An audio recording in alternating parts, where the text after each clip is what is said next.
All right, so get ready because we're diving deep into a true crime case, one that's as twisty, I think, as a London back alley. Okay. And we're going to explore the story of Timothy Evans, but with a really fascinating kind of twist to it. Right. Our source material this time is a podcast episode. So, in a way, we're kind of examining one crime I'm through the lens of another true crime investigation. like a true crime turducken. Yeah, exactly. It's Yeah. like a It is really. it really highlights the fact that we're dealing with these layers of interpretation, right? Yeah. We're not just looking at like the bare facts of a case, Right. but we're looking at these facts through the perspective of a whole nother investigative team. Right. So it's really interesting to think about how bias Oh, yeah. can even creep into something like a true crime investigation. Absolutely. And speaking of layers, I think even the setting itself adds another dimension to this whole case. Okay. So picture this. Post-World War II, London, specifically Notting Hill. But we're not talking about like the Notting Hill of today Right. with like all the fancy shops And it's a beautiful house. and beautiful houses. No, Yeah. we're thinking bomb-damaged buildings, really cramped flats, Yeah. families struggling to make ends meet after the war. It's important to consider that kind of societal pressure that's going on at the time, right? I mean, post-war, Britain was still reeling from all those years of conflict, and Right. a lot of these working class families, I mean, they were really living in poverty. Yeah. So an unwanted pregnancy for a young couple like the Evanses at a time when, contraception and legal abortion were really limited, Right. it just amplified all of the stress that they were already dealing with. Yeah, for sure. Yeah. Like this powder keg ready to explode. And Yeah. the podcast we're looking at, it really does kind of paint this picture of a very strained marriage. Yeah. Money problems. There might have even been domestic abuse happening. Right. And then Beryl disappears. And Timothy takes off to Wales to visit family. Okay. But his story about Beryl and their baby daughter Mm-hmm. kind of starts to change with every telling. Right. So why, in your opinion, are those shifting narratives so significant in a case like this? Well, shifting narratives, they're often like a red flag for investigators, It Right. suggests that someone is hiding the truth, but Yeah. it doesn't necessarily mean that they're guilty. Okay. Sometimes it's just a sign of like panic or confusion, or sometimes even like a desperate attempt to protect someone else. Yeah. But in Timothy's case, it's important to remember that like his initial statements, they were made to his family members, not the police. You know what I mean? Yeah. So think about the dynamics of those relationships, right? Yeah. Like the shame, the desire to avoid judgment, Uh-huh. maybe even a fear of repercussions. Right. I mean, all of that could definitely influence what someone is willing to reveal, For sure. Totally. And the inconsistencies, they didn't stop in Wales either. Timothy's family back in London, Mm. they started getting suspicious when they hadn't heard from Beryl in weeks. Right. So they started, digging around a little bit at 10 Rillington Place, Oh, yeah. the building where Timothy and Beryl lived. Right. And that's when things get even more complicated. Okay. They found out the furniture from their flat had been sold off. So the disappearance of furniture, it really raises a lot of questions about intent, right? I mean, Yeah. was this all like a premeditated plan Right. or a sign that someone's trying to, quickly raise funds? Yeah. Could it even suggest like an attempt to sever ties and just disappear? Right. And then you have the neighbors, John and Ethel Christie, Right. who also provided conflicting accounts really? of Beryl's supposed departure. Huh. It seems like everyone involved had their own version of events, Yeah. which adds another layer of intrigue to an already confusing situation. It really does. Yeah, It's like trying to piece together a puzzle where half the pieces are missing right. and Yeah. the other half are upside down. Yeah. Meanwhile, back in Wales, Timothy's, still spinning these yarns for his relatives. Okay. But then, kind of out of nowhere, he walks into a police station Right. and confesses to killing Beryl. Wow. What do you make of that sudden confession? Well, unexpected confessions, they're always really fascinating from like a psychological standpoint. Yeah. I mean, what prompted that change of heart? Right. Was it like a genuine feeling of guilt, Mm. or was it a response to some kind of external pressure, Yeah. And confessing so far away from the crime scene, I mean, it raises even more questions. Yeah. Was he trying to distance himself from the act itself? Right. Or maybe he felt safer confessing outside of his own community? Yeah, that's interesting. It's definitely like a pivotal moment in this whole case. It is. But it just opens up like a whole nother can of worms. Whole nother can of worms. Yeah. And the details of that confession, well, they're not exactly straightforward either. Oh. He claims to have put Beryl's body down a drain, Right. but then he throws in this curveball by accusing his downstairs neighbor, Okay. John Christie, of being involved somehow. Right. He says John offered to perform an illegal abortion on Beryl, Okay. and that's what led to her death. Well, that accusation against Christie, it completely changes the entire landscape of the investigation. It does. You know, it introduces a new suspect, a That's- new motive, and of course, a whole new set of questions. Right. And we have to remember the social context here. I mean, Yeah. illegal abortions were unfortunately a dangerous reality for many women in that era. You know, it was a direct result of all those restrictions on safe and legal options. Right. So if Timothy's story is true, Yeah. it really highlights the tragic consequences Yeah. of those restrictions. Absolutely. Absolutely. You know? It's a stark reminder, I think, of how those social issues can really intersect with individual lives in a very, very real way. Right. Yeah. But even as Timothy is trying to point the finger at John Christie, Okay. his own story keeps changing. Really? In another confession, he admitted to killing Beryl in a fit of rage Wow. and hiding her body in Christie's flat. Oh, man. It's hard to keep up with all the different versions of the truth. I know, right? Yeah. It's like, which one is it? It makes it incredibly difficult to assess, like, his credibility, you know? Right. Was he just trying to protect himself? Was he coerced or manipulated into making these statements? Right. Or was he even fully aware of the consequences of his actions? You know, Yeah. these are crucial questions that need to be addressed, Yeah. especially since these confessions are going to become the cornerstone of the entire investigation. Yeah, they really do. You know? Meanwhile, the police are tearing 10 Rillington Place apart looking for Beryl's body. Okay. They search the drain. They even go through Christie's flat, but they come up completely empty-handed. Wow.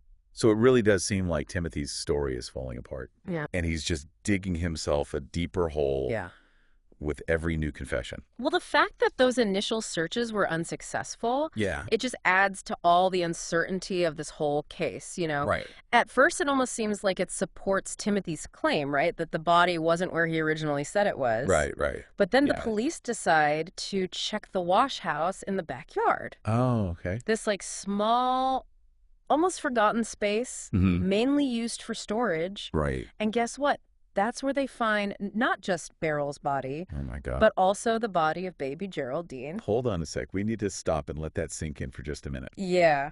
The discovery of those bodies, especially Geraldine's, I mean, it just changes everything. Yeah. I mean, it means that Timothy wasn't completely making up his confessions, Right. but it doesn't automatically make him a murderer either. Right. You know what I mean? Right. So think about this. If he really did hide those bodies in the wash house, why didn't the police find them during that first search? It does seem like a really obvious oversight. Right. And even like the details of how the bodies were found. Right. I mean, Beryl was bound and wrapped in a tablecloth. Wow. Geraldine had a man's tie knotted around her neck. Oh, my. It's like chilling, and it makes you wonder about like the actual sequence of events. Right. Well, those details are crucial forensic evidence. Yeah. You know, the fact that both of them were strangled suggests a specific modus operandi, Right. but it doesn't necessarily point to Timothy. Okay. And it's important to remember that forensic science was still developing in the 1940s. Yeah. So like today,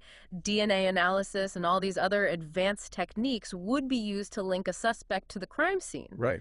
But back then, investigators relied heavily on eyewitness accounts, Right. physical evidence like fingerprints, Huh. and of course, confessions. And speaking of confessions, Right. the police, armed with this really gruesome discovery, Right. confront Timothy. And what does he do? Well, Breaks down and confesses again, wow. this time admitting to killing both Beryl and Geraldine. This is where it gets really complicated. Yeah. You know, confronted with this undeniable evidence. Right. Timothy just changes his story once more. Yeah. But was this like a genuine confession? Huh. Or was he desperate, you know, trying to appease the authorities somehow? Yeah. Imagine the pressure he must have been under.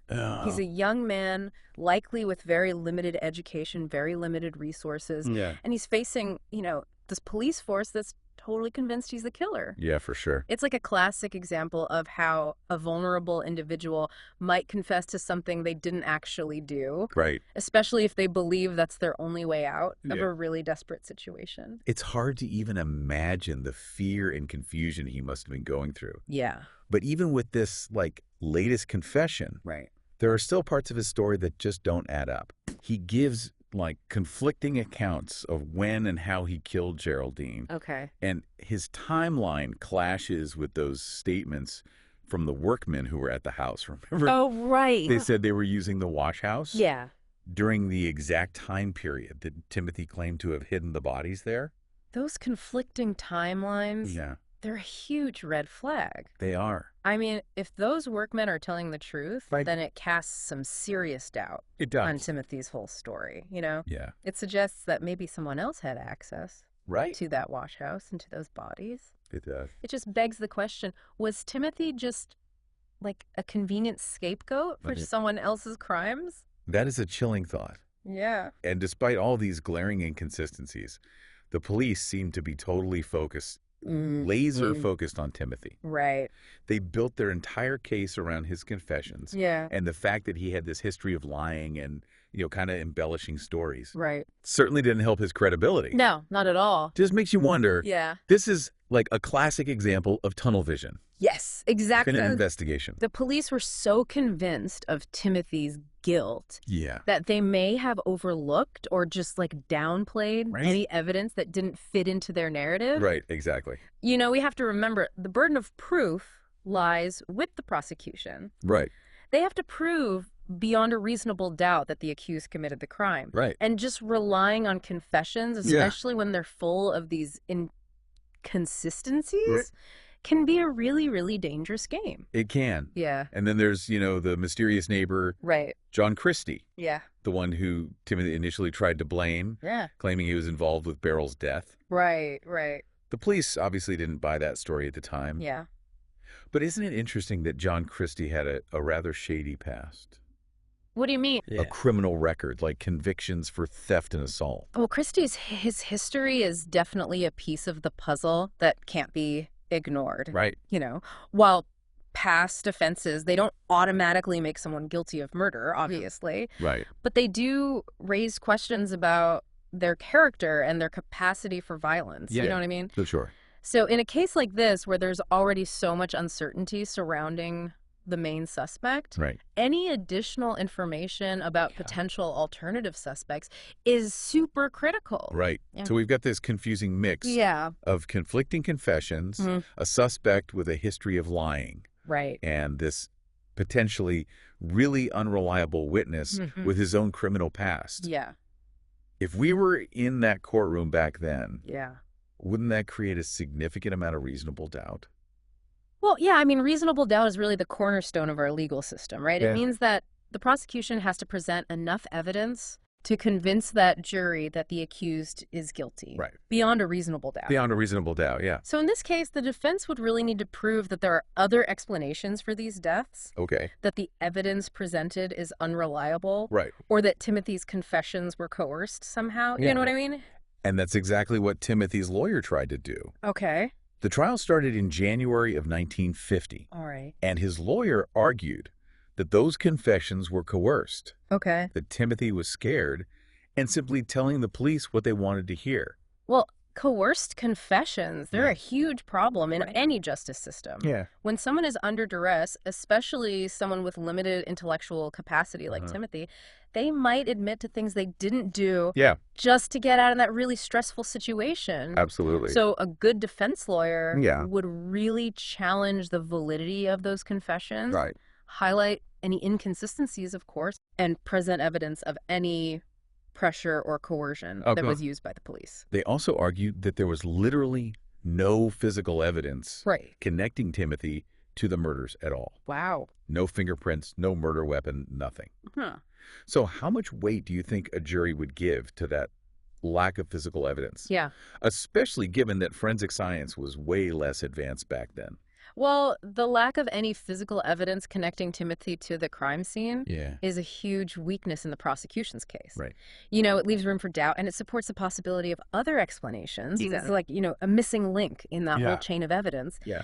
In a modern trial, DNA analysis would probably be a really key factor. For sure. But in 1950, Yeah.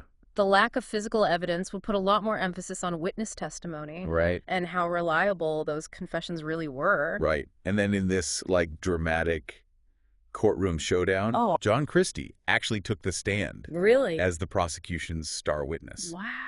He painted this really unflattering picture of Timothy, describing him as violent, unstable, Okay. prone to fits of rage. Wow. It was like a performance seemingly designed Yeah. to really bolster that prosecution's theory of like a domestic murder. Well, Christie's testimony, Yeah. it was absolutely crucial for the prosecution, right? I mean, Yeah. he was basically like assassinating Timothy's character, Right. reinforcing this whole narrative Yeah. of a volatile individual capable of murder. Right. Right. But, his own credibility is Right. potentially undermined by his criminal past. Right. So a skilled defense lawyer Uh-huh. would really need to highlight those inconsistencies Okay. and try to paint Christie Yeah. as an unreliable witness Right. with his own motives for wanting Timothy out of the picture. And that's exactly what happened Really? during cross-examination. Yeah. Timothy's lawyer did something super risky. What do you do? He directly accused John Christie of being the real killer. Whoa, that's a bold move. It is. It's high stakes poker. It is Sure by are. accusing Christie like that, Yeah. the defense was really trying to shift the focus of that whole trial, Right. introducing this possibility that the prosecution's star witness Yeah. was actually the one who did it. Right. You know what I mean? The courtroom, it erupted. Wow. John Christie started to crack under the pressure. He denied everything, but, you could cut the tension with a knife? Wow. It was a moment of pure dramatic theater. That kind of confrontation Yeah. can completely change the dynamics of a whole trial. It can. While Christie kept saying he was innocent. Right. His emotional response, the way he was acting, Yeah. that could be interpreted by the jury as a sign of guilt, Right. or at least an indication that he wasn't being completely truthful. Yeah. It just introduces that seed of doubt, and once it's planted, Yeah. it can be really difficult to remove. Hmm. It really can. Yeah. It was a huge gamble, though, It was. and it didn't quite pay off. Really? The prosecution, they stuck to their guns, Yeah. arguing that, despite all the inconsistencies, Timothy's confessions were enough Right. to prove his guilt. Wow. And remember, Yeah. this whole trial, Uh-huh. it was only focused on Geraldine's murder, Okay. not Beryl's. Right. That's actually a crucial legal point. It is. By focusing only on Geraldine's murder, Yeah. the prosecution could narrow the scope Right. of the trial Yeah. and kind of minimize the impact of any doubts surrounding Beryl's death. Yeah, for sure. They argued that even if Christie had been involved in Beryl's death, Okay. which they, of course, denied vehemently, Right. they said there was no reason for him to kill Geraldine, too. Interesting. But Timothy's lawyer countered that Okay. with a really compelling argument, I thought. What was it? He said, look, once Geraldine was left alone after Beryl's death, she became a liability for whoever was responsible. Oh. The implication being that John Christie might have killed Geraldine Wow. to cover his tracks. That's a really clever legal strategy. Yeah. By establishing a motive for Christie, Right. the defense was trying to create that reasonable doubt Yeah. and present another explanation Right. for Geraldine's death. Right. It basically linked Geraldine's fate to the cover-up Yeah. of Beryl's murder. It was this really tense back and forth, this Wow. battle of narratives and legal strategies. Yeah. The jury deliberated for just 40 minutes. 40 minutes, which is not long, It's not very long. especially for a case like this. No, not at all. Yeah. Considering the complexity of the case Yeah. and the weight of the evidence, Right. or the lack thereof, rather, Yeah. and they came back with a verdict. Guilty. Wow. Timothy Evans was found guilty of murdering his daughter, Geraldine. That verdict is Yeah. like a pivotal moment in the case. It is. It really sealed Timothy's fate. It did. But the story is far from over at this point. It is. And that short deliberation time, Yeah. it really makes you wonder about how that jury made its decision, It does. Did they really consider all of the evidence? Yeah. Were they swayed by the emotional aspects of this whole thing? Right. Or just the really compelling narrative that the Yeah. prosecution presented? It makes you wonder, for sure. Yeah. And you have to remember, this was 1950s England. Right. A murder conviction meant only one thing, What's that? the death penalty. Wow. Timothy was sentenced to hang. Okay. And despite, his attempts to recant his confessions, Right. he had this unsettling sense of calm throughout the appeals process. That demeanor in the face of execution, Yeah, it's really puzzling. it is. Was it resignation? Was it Wow. denial? Or was there something even deeper going on? Right. Maybe he really believed that the truth would eventually come out. Yeah. Or maybe, all the trauma of those events Yeah. had left him in this state of emotional detachment. That's a chilling thought. Yeah, it is. And prison guards actually reported that he spoke about Beryl and Geraldine Yeah. almost fondly, Really? as if he'd completely blocked out the events Wow. that led to their deaths. That reported detachment from reality, Yeah, it just adds another layer of complexity to trying to understand Timothy Evans. it really does. You know what I mean? Yeah. Was it like a coping mechanism? Was it a sign of mental distress? Or was it something else entirely? Yeah. It's something that psychologists and legal experts still debate today. They do. Yeah. Timothy's family, though, they never gave up hope. Okay. They visited him regularly, Right. and he just kept insisting that John Christie was the real killer. Wow. He even made this final plea to his sister, Really? begging her to believe him. Wow. I didn't do it. Christie done it.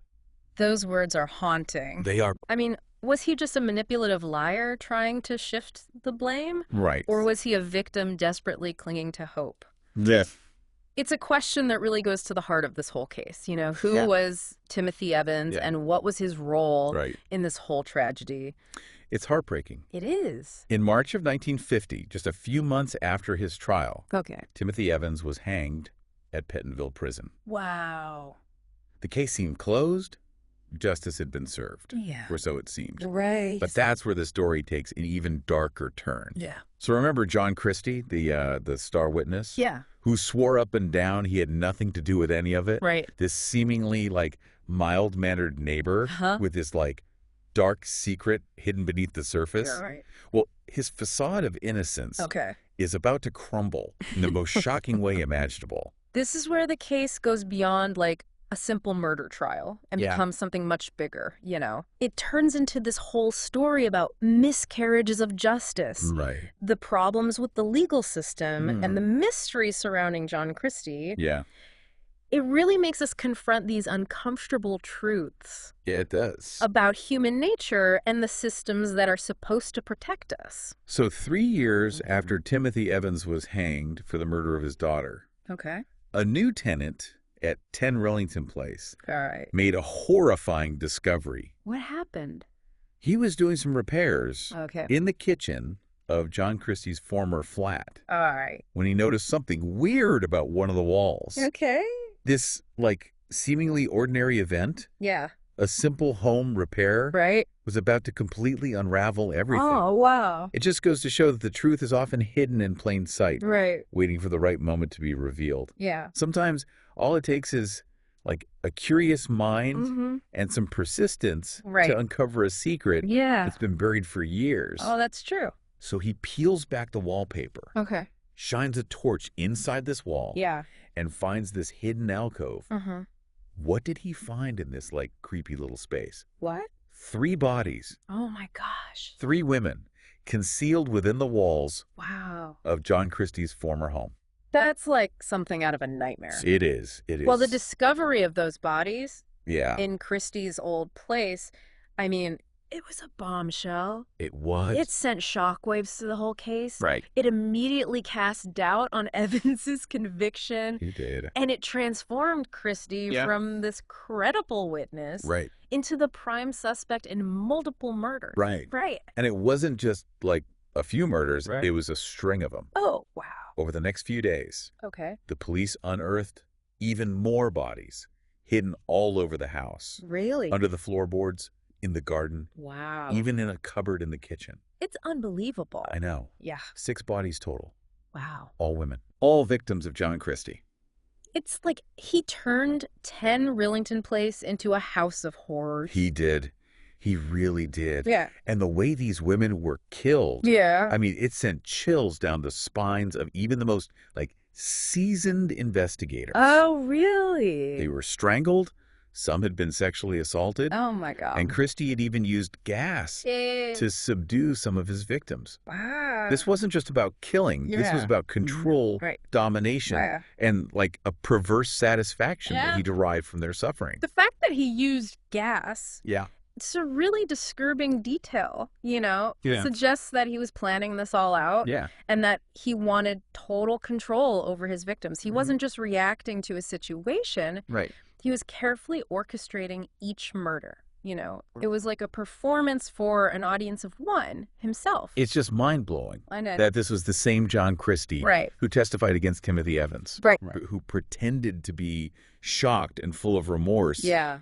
when that guilty verdict was read. There's a master manipulator Right. playing the role of this grieving neighbor Yeah. while he was hiding this horrible secret. So what does this all mean for Timothy Evans? Right. Was he actually innocent all along? Right.